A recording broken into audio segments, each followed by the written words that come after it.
This is a video that I've gotten a lot of requests for on how to hook up.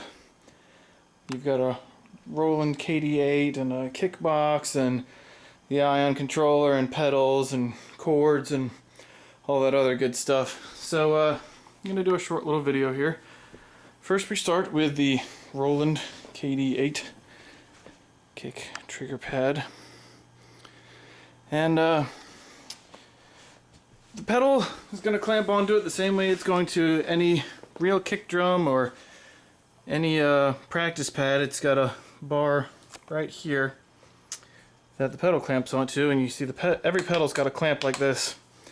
Mine has a lever to raise and lower it. Some of them will have a wing nut here. But anyway, you just lift up the pad and the pedal slides right onto it. Just like that. Now, if you're using a double pedal set like this is my Yamaha Flying Dragon, you want to make sure that your beaters are going to be as close to the middle as they can, since that's where the actual sensor is. And so you got to make sure when you line it up, you got one beater hitting here, the other right on the edge. That's not really going to work very well. So you got to slide it over just a little bit. You can see I've actually got some markings. Oh, there's my cat with his broken leg.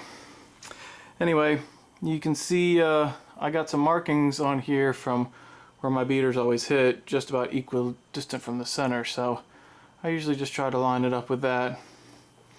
And I put it on and it's pretty close. Slide it over just a little bit more.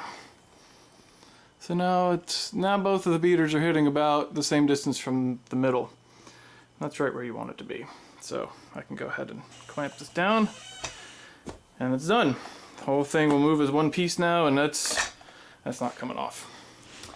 So next, cabling. We've got the KD-8 comes with a stereo quarter inch cable. Plugs in right here on the side. And you take the other end of that cord and plug it into your Kickbox. Now I have one of the older Kickboxes which has a 1 1/4 and 1 1/8 inch.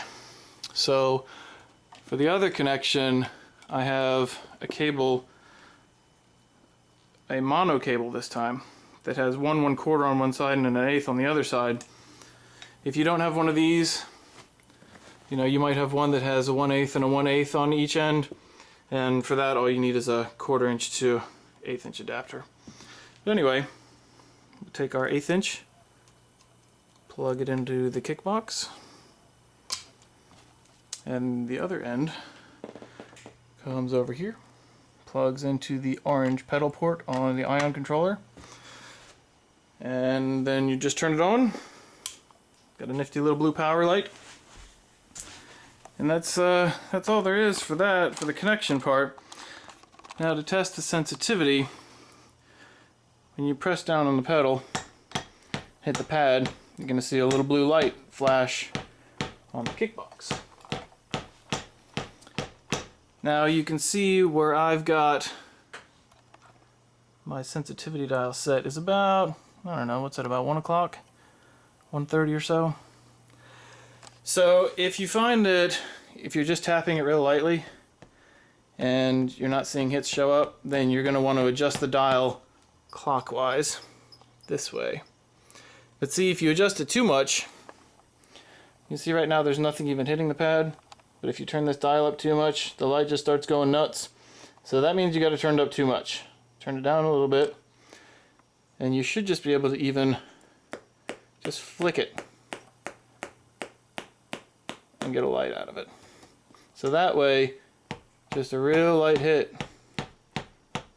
you'll even see it flash. So when you do like a heel toe double, you should see it flash twice. Of